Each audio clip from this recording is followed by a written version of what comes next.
Hello guys, so looking at this same problem from a different perspective, this is what they're asking you. First, they asked you to compute the vector gravitational field at a point P on the perpendicular bisector of the line joining the two objects of equal mass separated by a distance 2a.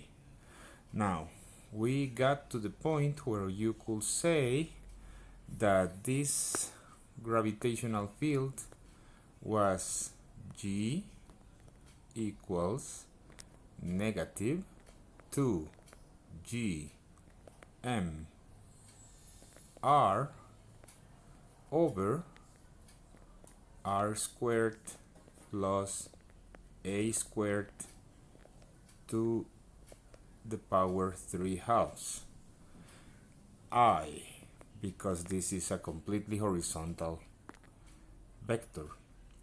Now they're asking you something a little more interesting.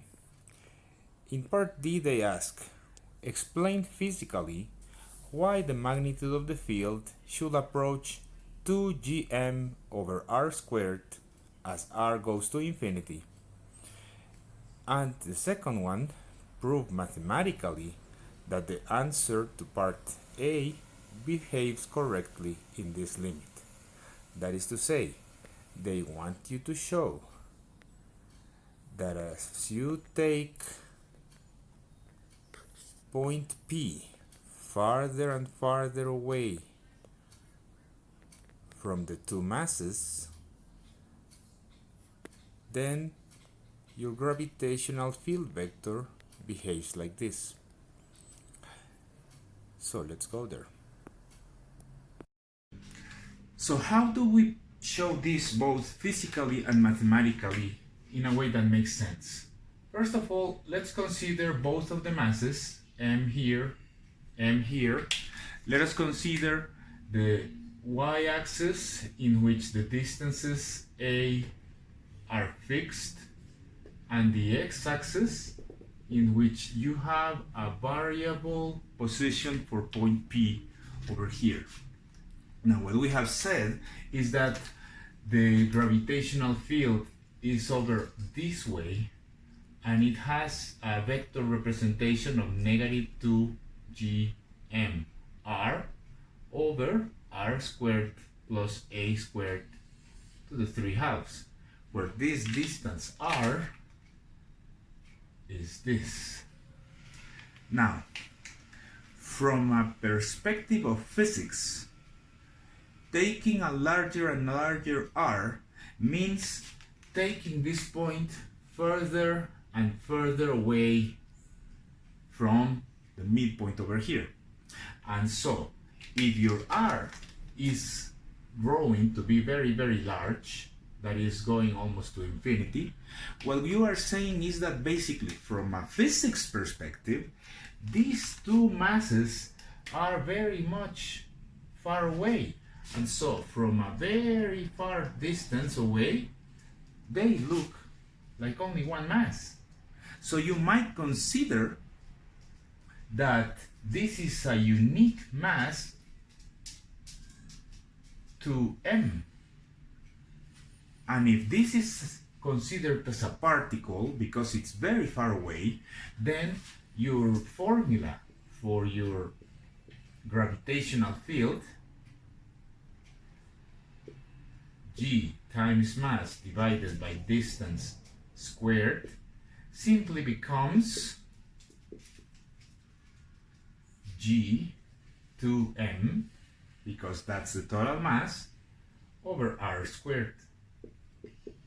And so its magnitude is just 2gm over r squared, which is what they wanted you to prove. So from a physics perspective, it makes sense.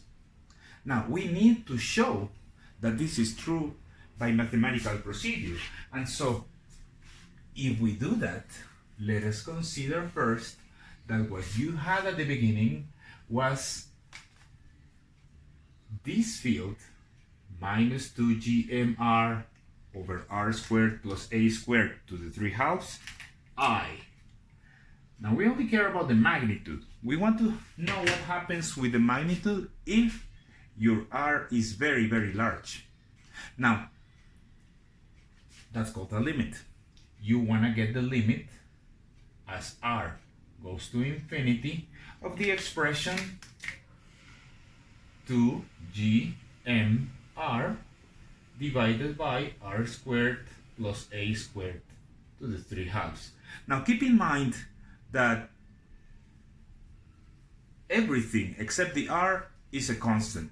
You have the universal gravitation constant, you have the mass of each of the objects, which is constant, you have the distance between the masses, which is constant, and now there is nothing here that prevents us from doing what you can always do in a fraction.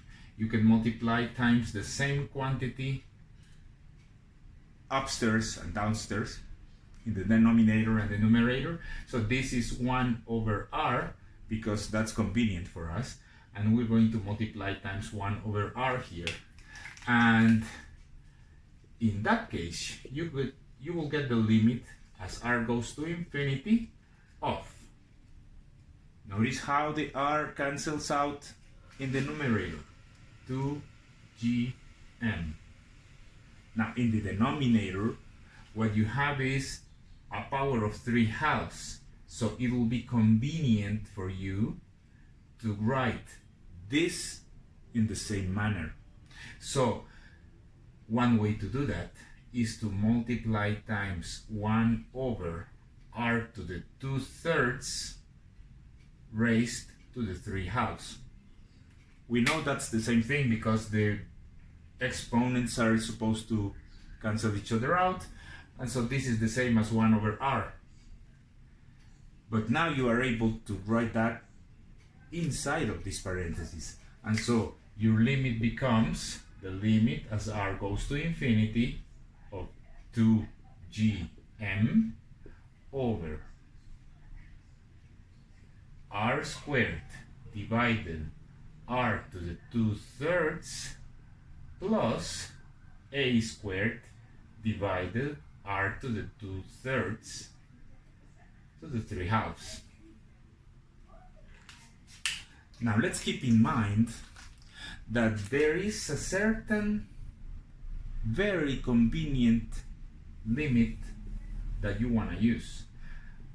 Every one of these ideas comes from the fact that the limit as x goes to infinity of 1 over x is 0. And so from a practical perspective, this means that if you have a constant in the numerator and a variable in the denominator, if you make this grow fast, then everything goes down to 0, which means that a squared over r to the 2/3, it doesn't matter that you have a square root there, because if r grows far enough, then this is basically 0. So at the limit, this becomes a 0, and what you have left is